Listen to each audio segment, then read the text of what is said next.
Good morning, good afternoon, wherever you may be in your day. Thank you for choosing to make chemistry part of your day. Take a look at the objectives. So basically, you might even want to look at the objectives at the end and make sure you got them all. But we're just going to look at definitions, make sure we can apply them, build our basic chemical vocabulary. And try not to smack them into the ground. Okay, so let's just start with some background. The first law of science, first law of thermodynamics, is that you can't create or destroy matter and or energy. You can convert them into one or the other. That's actually what the E equals mc squared from Einstein comes from. But the total amount of energy and matter needs to be the same before and after something occurs. And this is really important when we get into balancing reactions or analyzing what we have. All right. Quick definitions. Mass, that's just the amount of stuff we have. Amount of matter. Matter is substance. Well, you're going to use that as our basic kind of measuring of what we have. Grams, for example. What that matter or mass is made out of, the smallest pieces we'll talk about in chemistry, and apologies to physics, I know they're subatomic particles, is the atom. So that's going to be our smallest building block. And in red here, I got some of the kind of keep it simple ideas. Every time you see a circle in the book or in my drawings or a sphere, if it's drawn well in 3 dimensions, that's an atom. Think of a hard ball. A lot of times they think of pool balls as an analogy people use. Element. An element is made of a single atom. So it's our simplest substance. It's a substance that cannot be broken down chemically.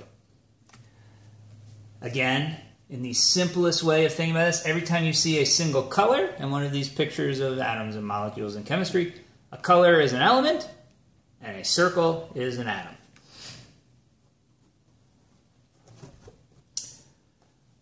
Okay, so matter we've already talked about, but more specifically, matter is something that occupies space and has some mass. So that's almost everything we talk about.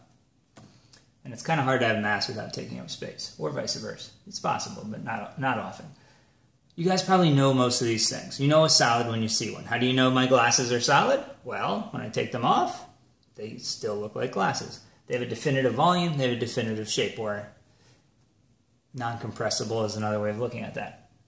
A liquid is a non-compressible fluid, meaning it keeps its volume, but its shape is not constant. And a gas is a non-compressible fluid. It flows, and you can expand it to fill a space. You can crush it down with a piston.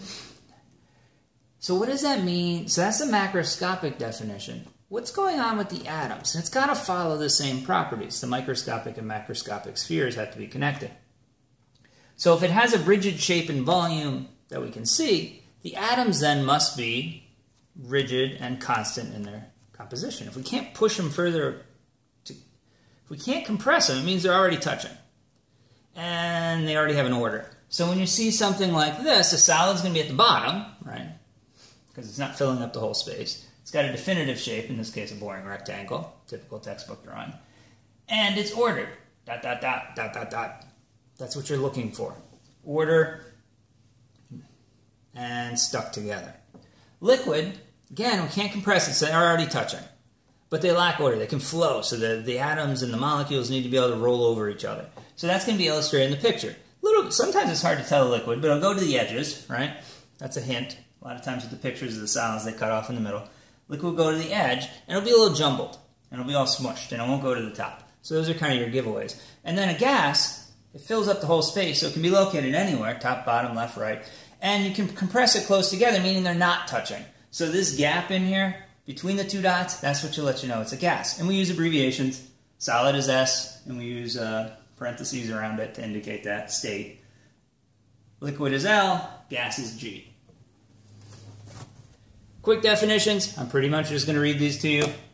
The easy definition is in red, but a molecule is something that's made of 2 or more atoms. They could be the same color, or they could be different colors, but 2 or more circles. A compound is 2 or more elements. Similar but different. So we're looking for 2 different colors in our drawing, or 2 different capital letters when we get into formulas. A mixture then is going to be 2 or more substances. One substance could be a compound, one could be an element. They could both be elements, they could both be compounds, but 2 or more different things in there. And then if we have a mixture, it could be a constant mixture throughout. We call this homogeneous, homo meaning the same. And if it changes throughout or varies, we call it hetero, hetero meaning different. So heterogeneous mixture or a homogeneous mixture. Now, in chemistry, we usually don't use the word homogeneous mixture. We usually substitute the word solution. A solution is a homogeneous mixture, so those words are interchangeable. And how do I see one of those with my naked eye? How can I tell right away if something is homogeneous or heterogeneous? If it looks clear. Like right now, looking from me to the video that we're taping is clear. That means this air in between me is a homogeneous mixture. It's a clear mixture. If I hold up Kool-Aid, it's clear. Now, it's not colorless. That's very different. But I can look. There's clarity to Kool-Aid. That tells me it's a homogeneous mixture or a solution. If it's cloudy, so if I take milk, that's a different composition. If I take a beaker full of sand from the beach, can't see through it, cloudy. Sand's not going to have a constant composition as you go particle to particle with a microscope. So those would all be heterogeneous mixtures. All right, let's practice this real quick. So first thing I want to ask, solid, liquid, or gas, looking at these pictures. So let's just start here. The top is open, so that means it's a solid or a liquid. Does it look ordered or does it look a little jumbled? Looks jumbled to me. I would call that a liquid. Same question here. Top is open, not a gas. Nice ordered picture, solid. Down here, we're filling. There's gaps between. We're at the top and the bottom. That's a gas. Gaps, top, bottom. That's a gas. Substance or mixture. So if we look closely, everything in that picture is made of a blue dot stuck to a red dot.